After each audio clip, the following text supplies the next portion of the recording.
Chắc chắn tất cả các bạn đã nghe bài Hello của Adele khá nhiều lần rồi.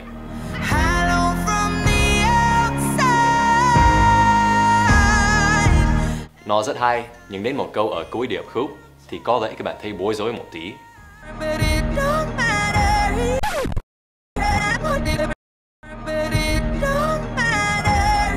It don't matter.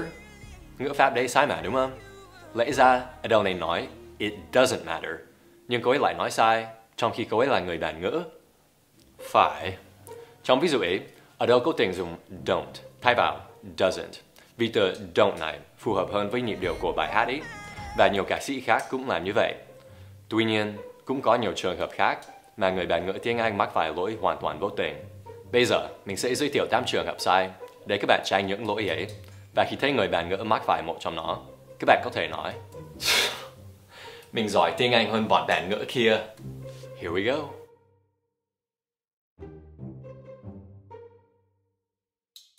Cứ đọc phần bình luận trên YouTube là thấy lỗi này suốt. Các bạn biết, từ này có nghĩa là of you, còn từ này có nghĩa là you are.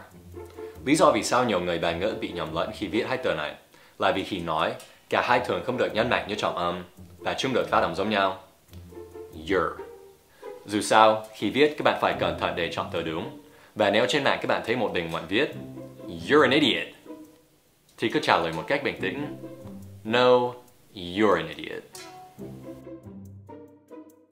Vì một lý do nào đấy, nhiều người bản ngữ cứ nghĩ a lot là một từ. I have a lot of homework. I have a lot of girlfriends. I like tiếng Anh a lot. Lỗi này phổ biến đến mức tác giả của blog nổi tiếng Hyperbole and a Half đã tạo nên một nhân vật gọi là The A Lot. Ồ, nó đáng yêu chứ. Mỗi lần các bạn thấy một người bản ngữ viết a lot thành một từ, hãy hình dung nhân vật này và nhớ rằng a lot là hai từ. Các bạn biết dấu này là gì trong tiếng Anh không? Nó gọi là the apostrophe và nó bị người bản ngữ sử dụng sai cực kỳ nhiều. Trên mạng có cả hàng trăm trang sưu tập những ví dụ tệ nhất về nó. Các bạn sẽ thấy người ta hay dùng dấu ấy vừa đúng, rồi ngay sau đó lại dùng nó sai. Các bạn nhớ, the apostrophe được sử dụng trong hai trường hợp duy nhất. Thứ nhất là để chỉ sự sở hữu. Ví dụ, Dan's hair is fabulous. Và trường hợp thứ hai là để thay thế cho chữ được lướt qua. Ví dụ, I am learning English. I'm learning English. Chúng ta trong dấu này ngay ở chỗ của chữ đã được lướt qua, cho nên you're như thế này là đúng, còn you're như thế này là sai. Nếu các bạn thấy người bản ngữ dùng nó ở chỗ sai, hoặc dùng nó để chỉ một từ số nhiều, thì làm ơn đánh họ một phát giúp mình nhé. Lỗi này có liên quan đến lỗi trước, và đôi khi mình cũng mắc phải nó khi viết nhanh và ẩu. It's có nghĩa là it is. Whoa, you like mom tôm? Yeah, it's my favorite food. Còn it's là dạng sở hữu của it. Its amazing smell is truly one of a kind. Nhưng nhiều khi, người bản ngữ cứ dùng it's trong tất cả các trường hợp. Các bạn hãy làm như mình. Khi viết xong, thì kiểm tra lại xem mình đã dùng dạng đúng chưa. Chắc là một số lúc mình cũng mắc phải lỗi này, mặc dù mình biết ngữ pháp đúng từ khi còn nhỏ. Trong tiếng Anh, I luôn là chủ ngữ, còn me là bổ ngữ. Nguyên tắc này đơn giản và không ai mắc phải lỗi khi dùng chúng một cách đơn. Ví dụ, không ai nói Me ate pho this morning, hoặc là Could you give I the limes? Nhưng khi dùng I hoặc me kèm với một từ bổ sung, người bản ngữ hay bị nhầm lẫn luôn. Nathan and me ate pho this morning. Could you give Nathan and I the limes? Sai rồi. Ngữ pháp đúng là Nathan and I ate pho this morning. Và could you give Nathan and me the limes? Oh, and Nathan doesn't get to eat any pho.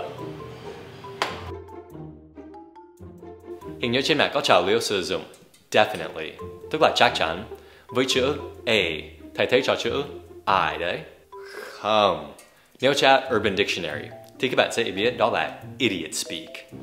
The word is definitely spelled with an I. Các bạn biết người bản ngữ thật sự lười khi nói ngôn ngữ của mình chứ?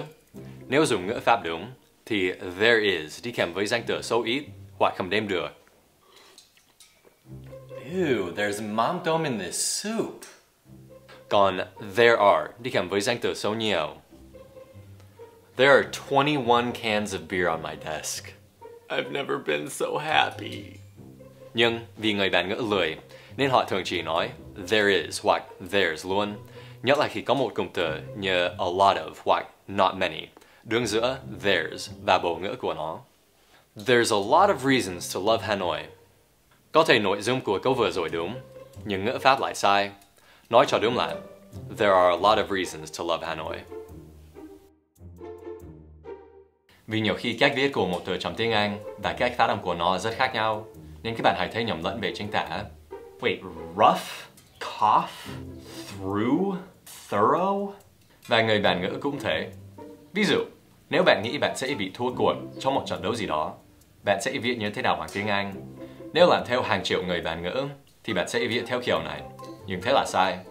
Từ này là loose, không phải lose. Và nó có nghĩa là lỏng, không phải thua.